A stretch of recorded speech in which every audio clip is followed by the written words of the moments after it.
Hi welcome to Kanuru health. This is Sushma. Covid మనల్ని ఎంతగానో అతలాకుతలం చేసింది. ఫస్ట్ వేవ్లో, సెకండ్ వేవ్లో, థర్డ్ వేవ్ అంటూ ఇలా వేవ్స్లో మనల్ని చంపేసింది.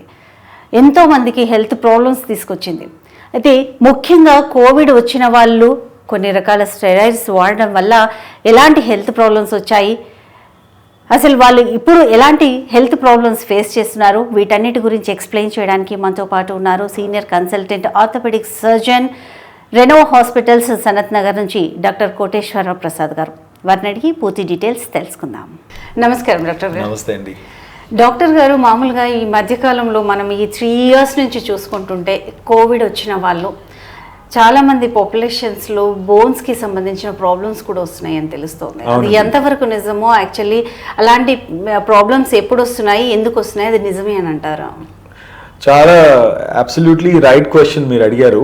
మేము ఇది కోవిడ్ ఫస్ట్ వేవ్ లో ఉన్నప్పుడు ట్రీట్మెంట్స్ అన్ని చూస్తూ ఉండేవాళ్ళం. యాక్చువల్లీ ఏం జరుగుతుంది, వాట్ ఈస్ అంటే అప్పటికి పెద్ద అవగాహన లేదు కాబట్టి. బట్ తర్వాత కోవిడ్ 2కి వచ్చేసరికి ప్రోటోకాల్స్ అన్నీ వచ్చేసినాయి, international protocols, medications, almost world over అంతా ఒకటే స్టాండర్డ్స్ ఫాలో అవుతున్నారు.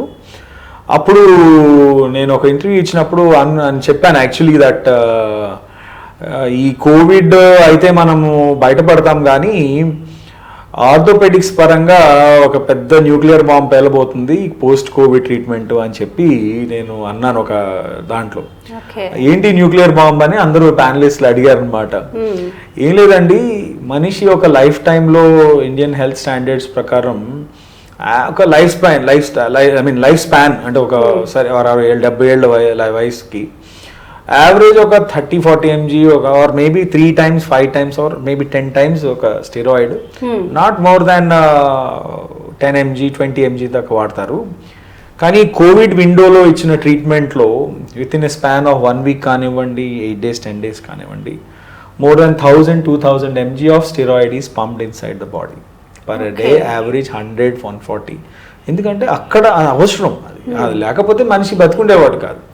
సో ఆ స్టెరాయిడ్ అనేది ఇచ్చి ఉండకపోతే మనిషి ఇమీడియట్ గా లంగ్స్ కొలాప్స్ అయిపోవటం, తర్వాత మనిషి చనిపోవటం జరిగేది. కానీ ఈ స్టెరాయిడ్ నుంచి వచ్చే సైడ్ ఎఫెక్ట్ మాత్రం దీని బోన్ పైన ఎట్లా ఎఫెక్ట్ అవుతుంది అనేది నేను చెప్పదలుచుకున్నాను. బేసిక్గా కోవిడ్ వచ్చిన వాళ్ళు ఈ స్టెరాయిడ్ అంటే స్టెరాయిడ్స్ ఎక్కువ తీసుకున్న వాళ్ళు ఆ టైంలో లేదు, ఇంకా ఏదన్నా ప్రాబ్లమ్స్ వల్ల కొంతమందికి రుమటాయిడ్ ఆర్థరైటిస్ ఉంటాయి, కొంతమందికి ఇమ్యూనిటీ డిసీజెస్ ఉంటాయి, ఇమ్యూన్ కాంప్రమైజ్ డిసీజెస్, వాళ్ళు కూడా కొంత స్టెరాయిడ్స్ వాడతారు.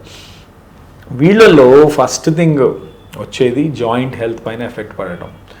ఏ జాయింట్స్ ఎఫెక్ట్ అవుతాయంటే హిప్ జాయింట్స్. ఈ హిప్ జాయింట్స్ కూడా ఎందుకు ఎఫెక్ట్ అవుతాయంటే ఆ హిప్ జాయింట్స్ వచ్చే కండిషన్ పేరు ఏవిఎన్ అంటారు, ఏవాస్కులర్ నెక్రోసిస్. ఈ పేరులోనే ఉంది ఏవాస్కులర్ నెక్రోసిస్. ఏవాస్కులారిటీ అంటే రక్తహీనం, నెక్రోసిస్ అంటే రక్తం లేకపోవటం వల్ల చనిపోవటం, నెక్రోసిస్ అంటే డెత్ ఆఫ్ ది బోన్ అన్నమాట. సో ఈ ఏవాస్కులర్ నెక్రోసిస్ ఈజ్ అంటే మల్టిపుల్ కండిషన్స్ ఉన్నాయి ఈ ఏవాస్కులర్ నెక్రోసిస్ రావటానికి. However steroid is the most or biggest culprit. అంటే దానివల్ల వచ్చిన ఏవిఎన్ అనేది చాలా కామన్. అది అనుకోకుండా ఈ కోవిడ్ రావటం వల్ల ఈ కోవిడ్ ట్రీట్మెంట్ ఇది వాడాల్సి వచ్చింది. ఇది వాడటం వల్ల పాపులేషన్కి, సో అందుకనే వై ఇట్స్ న్యూక్లియర్ బాంబ్ అంటే ఒక్కసారి అది ఏవియన్ చేంజెస్ అనేవి వస్తే ఆల్మోస్ట్ ఇర్రివర్సిబుల్ అవి. ఓకే, ఇప్పుడు డాక్టర్ గారు అప్పుడు ఫస్ట్ వేవ్ లో ఎక్కువ మంది తీసుకున్నారు, అంటే ఫస్ట్ సెకండ్లోనే ఇలా బాగా హాస్పిటలైజ్ అయ్యి స్టెరాయిడ్స్ తీసుకున్నారు. తర్వాత వచ్చిన వాళ్ళకి పెద్దగా ఇలాంటివి వాడే అవసరం రాలేదు. సో వాళ్ళకే ఎక్కువ ఎఫెక్ట్ అయ్యే ఛాన్సెస్ ఉందా? తర్వాత కూడా కోవిడ్ వచ్చిన వాళ్ళకి ఎఫెక్ట్ అయ్యే ఛాన్సెస్? అదే చెప్తున్నాను. ఇప్పుడు కోవిడ్ టైం ప్రకారం చూస్తే one of the causes avian అనేది మల్టిపుల్ రీజన్స్ వల్ల వస్తుంది. ఒకటి పడటం వల్ల ట్రామా, ఇంకోటి ఇడియోపాథిక్, అది మనకి తెలియని విషయం. 3 స్టెరాయిడ్, ఒకటి 4 కొంచెం లో సోషియో ఎకనామిక్ గ్రూప్స్, ఎందుకంటే వాళ్ళు ఎక్కువ కిందనే కూర్చొని ఉంటారు బాస్పట్లు వేసుకొని ఎక్కువ కాలం పాటు, అందుకని హిప్స్ పైన ప్రెషర్ పడి బ్లడ్ సప్లై తగ్గిపోవడం అనేది. సో హవెవర్ స్టెరాయిడ్ అనేది is one of the major causes. So ఈ మేజర్ కాజ్ అనేది స్టెరాయిడ్స్ వాడిన వాళ్ళలో డెఫినెట్లీ అందరికీ వస్తుందని కాదు, వాళ్ళ బాడీ తత్వాన్ని బట్టి. సో ఈ ఏవియన్ ఒకసారి అంటే సెట్ ఇన్ అయితే, అంటే మీరు చెప్పినట్టు కోవిడ్ నెక్స్ట్ వచ్చింది, వాళ్ళకి అంత సివియారిటీ లేదు. సో ఆ సివియారిటీ లేని వాళ్ళకి, స్టెరాయిడ్ వాడని వాళ్ళకి మేబీ స్టెరాయిడ్ ఇండ్యూస్డ్ ఏవియన్ రాకపోవచ్చు, కానీ ఏవియన్ కెన్ కమ్ ఫ్రమ్, అంటే ఏ విధమైన సోర్స్ వల్ల కూడా ఏవియన్ రావచ్చు ఎవరికైనా. సో బట్ ఇది ఇక్కడ మనం కోవిడ్ గురించి మాట్లాడుకుంటున్నాం కాబట్టి కోవిడ్ టైంలో ఎస్పెషలీ హాస్పిటలైజ్ అయ్యి లేకపోతే స్టెరాయిడ్స్ తీసుకునే వాళ్ళు ఉంటే కనుక ఏవియన్ అనేది డెఫినెట్గా మైండ్లో పెట్టుకోండి. ఎందుకంటే ఈ ఏవియన్ అనేది హిప్స్కి సంబంధించింది. హిప్స్ ఒకసారి పనిచేయకపోతే మీ కాళ్ళు పనిచేయవు, కాళ్ళు పనిచేయకపోతే నడవలేరు, నడవలేకపోతే మళ్ళీ దానికి మార్పిడి చేయాల్సి వస్తుంది, హిప్ జాయింట్ రీప్లేస్మెంట్ చేయాల్సి వస్తుంది. ఆ జాయింట్ రీప్లేస్మెంట్ చేసిన తర్వాత ఆఫ్ కోర్స్ లైఫ్ ఉంటుంది, బాగానే ఉంటుంది, కానీ మీ క్వాలిటీ ఆఫ్ లైఫ్ అనేది అంత అప్ టు ద మార్క్ ఉండకపోవచ్చు. ఈ కోవిడ్ తర్వాత ఇలాంటి పేషెంట్స్ మీ దగ్గరికి ఎంతమంది అంటే అప్రోచ్ అయిన వాళ్ళు? ఎస్ అదే ఇప్పుడు నేను యాక్చువల్లీ హిప్స్లోనే ఎక్కువ, అంటే నా ట్రైనింగ్ మొత్తం కూడా హిప్స్లోనే చేశాను నేను. సో నా ఒక రీసెర్చ్ టాపిక్ కూడా ఉండింది దాంట్లో. మేము రీసెర్చ్ చేసినప్పుడు 2008, 9, 10లో ఒక 50 కేసెస్ రావాలి అంటే 3 years స్పాన్లో మేము చాలా కష్టపడ్డాం. అసలు వచ్చే కాదు, ఎప్పుడో ఒకటి, ఎప్పుడు అంటే ఒక 100 రెగ్యులర్ కేసెస్ వస్తే 101 హిప్ కేసు, అట్లా అంతా చాలా రేర్గా ఉండేది. ఈ రోజు అంటే సర్ప్రైజింగ్ అండ్ షాకింగ్ ఫ్యాక్ట్ ఏంటంటే ప్రతిరోజు ఓపీడీలో ఒక్క కేసు అన్నా ఏవియన్ కేసు వస్తుంది. కోవిడ్ వల్ల నేను ఫస్ట్ క్వశ్చన్ అదే అడుగుతాను. అది ముందు చేంజెస్ ఎక్స్రేలో చూడంగానే పేషెంట్ అడుగుతాం, బాబు కోవిడ్ వచ్చిందా, మీరేమైనా స్టెరాయిడ్ వాడారా? 99% కోవిడ్ వచ్చిన వాళ్ళు విత్ స్టెరాయిడ్ ఇండెక్స్ ఉన్న వాళ్ళే ఉన్నారు. Everyday 1 patient compulsory average almost మేము నెలకి ఇప్పుడు 20 నుంచి 25 మంది పేషెంట్స్ చూస్తున్నాం అనమాట.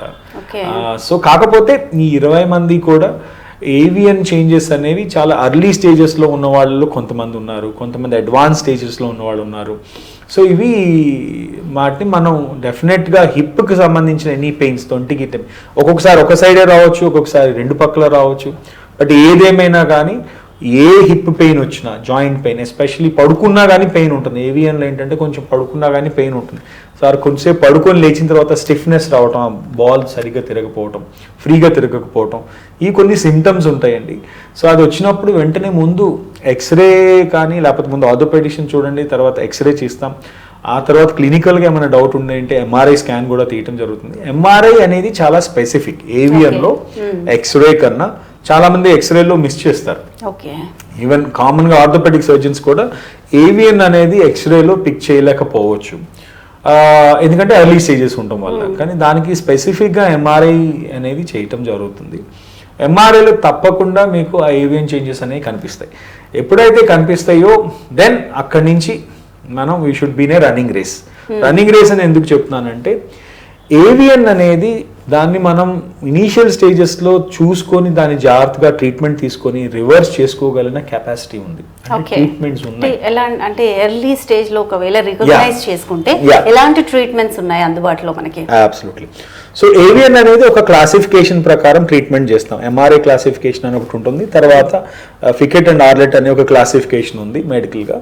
సో ఈ క్లాసిఫికేషన్ ప్రకారం ఏ గ్రేడ్లో ఉంది, stage 1, 1A, 1B, 2A, 2B, 3A, 3B, ఇట్లా ఈ స్టేజెస్ ప్రకారం అనేది ఏవియన్కి ట్రీట్మెంట్ చేయటం జరుగుతుంది. సో ఈ ఏవియన్ అనేది ఫస్ట్ 2 స్టేజెస్లో 2A దాకా కూడా రీజనరేటివ్ ఆర్థోపెడిక్స్ గురించి మనం ఫస్ట్లో మాట్లాడుకుందాం అనుకున్నాం, కానీ బట్ టైం లేక మాట్లాడుకోలేదు. అది నెక్స్ట్ ఎప్పుడన్నా మాట్లాడుకుందాం దాని గురించి. ఈ చచ్చిపోయే బోన్ని చనిపోకుండా రివర్స్ చేయటం, ఆ ప్రాసెస్ని ఏం జరుగుతుంది, అక్కడ ఆ బాల్లోకి రక్త ప్రసరణ వెళ్ళాలి. ఆ రక్త ప్రసరణ ఆగిపోయి బోన్ స్లోగా ష్రింక్ అయిపోతుంది అనమాట. ఇంతలా అంటే నిమ్మకాయ లాగా ఉండాల్సిన బోను ఫైనల్ గా ఉసిరికాయ అంత చిన్నగా అయిపోతుంది అనమాట, అని ష్రింక్ అయిపోతుంది అనమాట. సో ఈ దాన్ని మనం రీగ్రో చేయాలి. రీగ్రో చేయడానికి వేరియస్, ఒకప్పుడు కోర్ డీకంప్రెషన్ అనేది ఒక సర్జరీ చేసేవాళ్ళు, ఆ తర్వాత ఇప్పుడు మేము లేటెస్ట్గా స్టెమ్ సెల్స్ ట్రీట్మెంట్ చేస్తున్నాం. స్టెమ్ సెల్స్ అయితే మాత్రం చాలా ఎంకరేజింగ్గా ఉన్నాయి. అంటే ఇప్పుడు ప్రస్తుతానికి కొంచెం ఎక్స్పెన్సివ్ ఆ ట్రీట్మెంట్, కానీ ఉండే కొంది నేను అనుకోవటం బాగా అఫోర్డబుల్ అవ్వచ్చు అని అనుకుంటున్నాం. సో కోర్ డీకంప్రెషన్ అనే ఒక ట్రీట్మెంట్, స్టెమ్ సెల్ ట్రీట్మెంట్, తర్వాత మీకు ఆస్గ్రో అని ఒకటి ఉంది, సో ఆటోలాగస్ కాండోసైట్ ఇంప్లాంటేషన్ అని, అలా మల్టిపుల్ ట్రీట్మెంట్స్, దాంతోపాటు బోన్ గ్రాఫ్ట్ పెట్టడం, బీమ్యాక్ అనే ఒకటి, తర్వాత ఈఎంటీ, అలా రకరకాల ట్రీట్మెంట్స్ ఉన్నాయన్నమాట. సో అది అది కొంచెం ఎక్స్పర్టైజ్డ్ అయిన డాక్టర్స్ దగ్గరికి వెళ్ళటం వల్ల ఏంటంటే ఇన్ని రకాల ప్రొఫైల్స్ మీకు ఉంటాయి. సో వీటిలో ఏది బెస్ట్ అనేది మనం ఆప్షన్ పిక్ చేసుకొని ఆ ట్రీట్మెంట్ చేయటం జరుగుతుంది. కాన్స్టెంట్గా మానిటర్ చేసుకోవాలి. ఒకటి ఏంటంటే ఏవిఎన్ ఒకసారి సెట్ అయిన తర్వాత లైఫ్ స్పాన్ ఎంత ఉంటుంది న్యాచురల్ హిప్ అనేది చాలా కష్టం చెప్పటం ఎవరు కూడా. కొంతమందికి 5 years ఉండొచ్చు. ఒకవేళ వాళ్ళు కనుక రికగ్నైజ్ చేసుకోకపోతే సర్జరీ ఏమన్నా అవసరం ఉంటుంది? అదే చెప్తున్నాను, ఒకవేళ రికగ్నైజ్ చేయకపోవడం ఏముండదండి. Body constantly keeps talking to you. మన శరీరం ఎప్పుడు మన ఇంటర్నల్ గా చెప్తూ ఉంటుంది హెడేక్ ఉంది, లేకపోతే పెయిన్ ఉందని. బాడీ సైలెంట్ గా మీకు కమ్యూనికేట్ చేస్తూ ఉంటుంది. కాకపోతే మీరే దాన్ని నజరందాజ్ అంటారు. దాన్ని మీరు ఏం లేదులే అని దాని మాట పట్టించుకోరు. సో ఎప్పుడైతే మీ బాడీకి మీ మైండ్ కి సోల్ కి కనెక్షన్ ఉంటుందో మీ బాడీ కాన్స్టెంట్లీ చెప్తూ ఉంటుంది మీ బాడీలో ఏదో ప్రాబ్లం ఉంది అని. ఆ ప్రాబ్లం ఉన్నప్పుడు వెంటనే హాస్పిటల్కి వెళ్ళండి. అండ్ ఎస్, ద సర్జరీ అనేది 2B తర్వాత ఇప్పుడు లేటెస్ట్ గైడ్ లైన్స్ 2B నుంచి 3 నుంచి ఏ స్టేజ్లో ఉన్నా కానీ తప్పక సర్జరీ చేయాల్సిన అవసరం ఉంటుంది. ఈ సర్జరీలో కూడా అగైన్ ద సర్జరీని హిప్ రీప్లేస్మెంట్ అంటారు, టోటల్ హిప్ రీప్లేస్మెంట్ అంటారు. సో ఆ టోటల్ హిప్ రీప్లేస్మెంట్ చేయటం వల్ల మనిషిని almost near normal life style జీవించే అవకాశం ఉంటుందన్నమాట.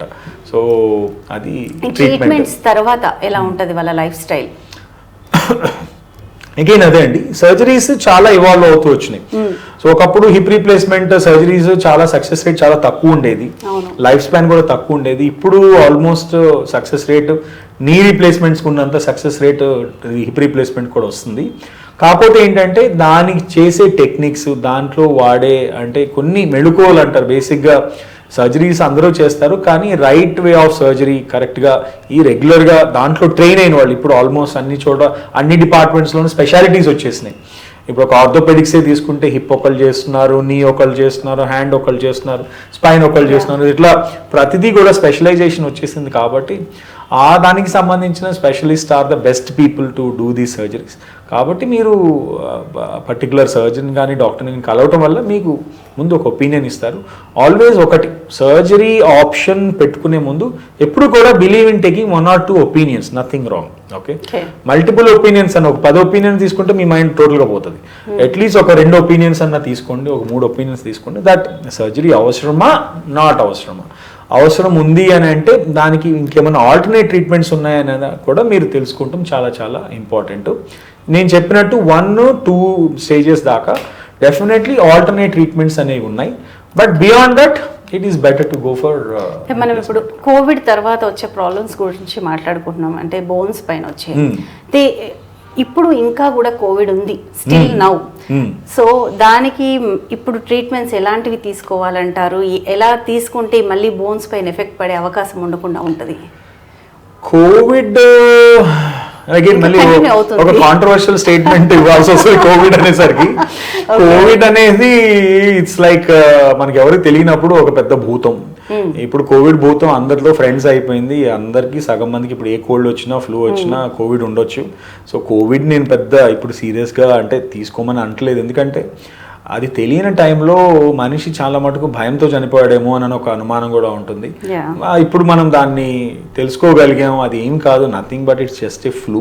కాకపోతే కొంత లో ఇమ్యూనిటీ ఉన్న వాళ్ళకి, ఎల్డర్లీ పీపుల్కి, వల్నరబుల్ ఉన్న వాళ్ళకి కొంత దాని నుంచి సిమ్టమ్స్ ఎక్కువ రావడం. అఫ్కోర్స్ దాని ట్రీట్మెంట్ దానికి సంబంధించి డిపార్ట్మెంట్ వాళ్ళు బాగానే చేసుకుంటున్నారు. కానీ కోవిడ్తో సంబంధం లేకపోయినప్పటికీ కూడా మనము మన బోన్ హెల్త్ అనేది ఎప్పటికీ చూసుకోవాలి, ఇంపార్టెంట్. ఓకే, ఎవరో చెప్తారండి, ఒక famous scientist, your body is like a temple. Okay, so most పవిత్రమైన ప్రదేశం ప్రపంచంలో ఏది అంటే యువర్ బాడీ. ఎందుకంటే ఈ బాడీ వల్లే మీ రికగ్నిషన్, ఈ బాడీ వల్లే మీరు ఏం చేసినా, ఈ బాడీ వల్లే ఒక 10 మంది హెల్ప్ చేసినా, ఈ బాడీ వల్లే మీరు బ్రతికిన. So it's a temple, treat it very very holy. So కాబట్టి take care of your health, that is the key. And any చిన్న చిన్న ఇష్యూస్ వచ్చినా కానీ నెగ్లెక్ట్ చేయకుండా ముందు జస్ట్ ఒక ఒపీనియన్ తీసుకోండి. అలా అని చెప్పి ప్రతి డాక్టర్ చెప్పిన విషయం రైట్ అని మీరు నమ్మాల్సిన అవసరం కూడా లేదు. మీరు మీ ఉన్న నాలెడ్జ్తో కొంత మీరు కూడా దాన్ని వెయ్యి చేయొచ్చు whether it is correct or not. Yeah. So కాబట్టి హెల్త్ని బాగా చూసుకుంటాం చాలా చాలా ఇంపార్టెంట్. కోవిడ్తో సంబంధం లేకపోయినప్పటికీ కూడా బోన్ హెల్త్, విటమిన్ డి, పోషకాహారం. కోవిడ్తో ఇప్పుడు మనకు సంబంధం లేకపోయినప్పటికీ కోవిడ్కి ఇచ్చే మెడిసిన్స్ అనేటివి మనకు మోర్ ఇంపార్టెంట్ కాబట్టి అవును. అంటే ఇప్పటికీ ఇంకా మెడిసిన్స్ తీసుకుంటున్నారు చాలా మంది కోవిడ్ వచ్చినప్పుడు. అంటే ఎలాంటి మెడిసిన్ని తీసుకొని కోవిడ్ని మనం సస్టైన్ చేయొచ్చు అంటారు? అదే స్టిరాయిడ్ ఒకటి వాడకం తగ్గిస్తాం చాలా మంచిదండి. అంటే ఎవరు కూడా డాక్టర్స్ వాడాలనే వాడరు, కానీ కొన్ని సెటప్స్లో, కొన్ని ఎస్పెషలీ రూరల్ సెటప్స్లో ఈ స్టిరాయిడ్స్ వాడకం చాలా ఎక్కువ ఉన్నది. సో కాబట్టి ఈ ఇంత అవగాహన ఈ మధ్య ఐ థింక్ అందరికీ ఉంది స్టిరాయిడ్ అంటే ఏంటనేది. కాబట్టి స్టిరాయిడ్ వాడకం తగ్గించితే డెఫినెట్లీ బోన్ హెల్త్ బాగుంటుంది. అది స్టిరాయిడ్ వాడితే మీరు ఎవరు హెల్ప్ చేయలేరు, బికాజ్ ఆ steroid it self has a property of anti inflammatory. So ఆటోమేటిక్గా మీకు ఏవియన్ చేంజెస్ అనేవి రాక తప్పదు. Okay right. మామూలుగా కోవిడ్ వచ్చిన వాళ్ళు ఇప్పటివరకు స్టెరాయిడ్స్ తీసుకున్న వారు కాకుండా ఇప్పుడు ఇంకా నెక్స్ట్ కూడా మళ్ళీ కోవిడ్ వస్తూనే ఉంది, వాళ్ళకి మెడికేషన్ అనేది కూడా ఇంపార్టెంట్. సో అలాంటి వాళ్ళు ఎలాంటి ప్రికాషన్స్ తీసుకోవాలంటారు? ప్రికాషన్స్ అన్ని స్పెషల్గా ఏమి ఉండవండి. ఒకటి నేను ఒక మెడికేషన్ పరంగా స్టిరాయిడ్ ఇండక్షన్ వల్ల వచ్చే ప్రాబ్లం ఇది, కానీ ఒక్కొక్కసారి ప్రాణాంతకం అయినప్పుడు స్టిరాయిడ్ వాడక తప్పదు. ఆ సిచ్యువేషన్ వచ్చినప్పుడు మీరు స్టిరాయిడ్ ఇవ్వద్దు అని అంటే ఏ డాక్టర్ కూడా హెల్ప్ చేసే పరిస్థితిలో ఉండరు. బట్ ఒకటి ఏంటంటే కోవిడ్ రాకుండా ఉండటం కూడా మీ చేతిలో కూడా ఉంది. దట్ ఇంకా కొన్ని చోట్ల కోవిడ్ ఉంది, ప్రొటెక్ట్ యువర్ సెల్ఫ్, మాస్క్ వేసుకోండి. క్రౌడెడ్ ప్లేస్లోకి వెళ్ళినప్పుడు అసలు క్రౌడెడ్ ప్లేసెస్కి వెళ్ళటం ఆపేసింది. ఆ మధ్య ఏదో సినిమా హాల్లోకి ఏదో వెళ్ళి నా ఓన్ ఫ్రెండ్స్ ఒక సినిమాకి వెళ్ళి మొత్తం ఒక 10 మందికి కోవిడ్ పాజిటివ్ వచ్చింది. సో ఇవన్నీ అవసరం లేదు మనకి. లైఫ్ ఇంకొంత మారింది కోవిడ్ తర్వాత, లైఫ్ అనేది మారింది. ఇది వెంటనే మనం జనంలోకి వెళ్ళిపోయి మనం అన్ని చేసేయాలి అనేది మన చేతిలో కూడా, మనం కూడా రెస్పాన్సిబుల్గా ఉంటే ముందు కోవిడ్ రాదు. కోవిడ్ రాలేదు అంటే సగం రోగాలు రానట్టే.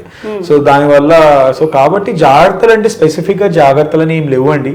అది ఇండ్యూస్డ్ అందరికీ వస్తుందని కూడా లేదు. స్టెరాయిడ్ అందరికి కొన్ని లక్షల మందికి వాడారు, మరి ఈ లక్షల మందికి ఏవియన్ రాలేదు కదా.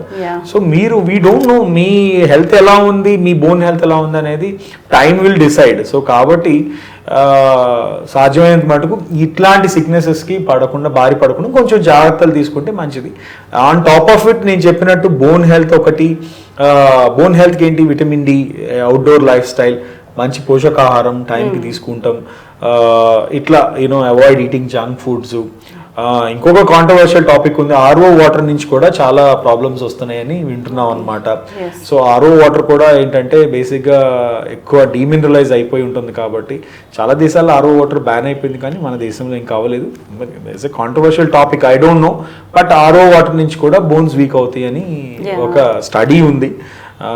సో కాబట్టి కొన్ని జాగ్రత్తలు, మనం ఎట్లాంటి జాగ్రత్తలు తీసుకుంటే డెఫినెట్లీ ఇంకా రేపు వచ్చే health associated, bone health associated problem న్యాచురల్గా వచ్చే ఉంటే మనం ఆపడానికి ఏం లేదు. సో అంతవరకు pray to God and say so good health to everyone అనేది మనం మోడిఫికేషన్ చేసుకుంటే, మన జాగ్రత్తలో మనం ఉంటే ఇంకా మిగతా మనం ఏం ప్రివెంట్ చేయలేము కదండి. రైట్ డాక్టర్ గారు, thank you so much. Same here, wish all viewers, మీ ఛానల్ వ్యూవర్స్ కి good health. Thank you. Thank you, Good sir. to you from you, Pat. Thank you, sir. Thank you so much.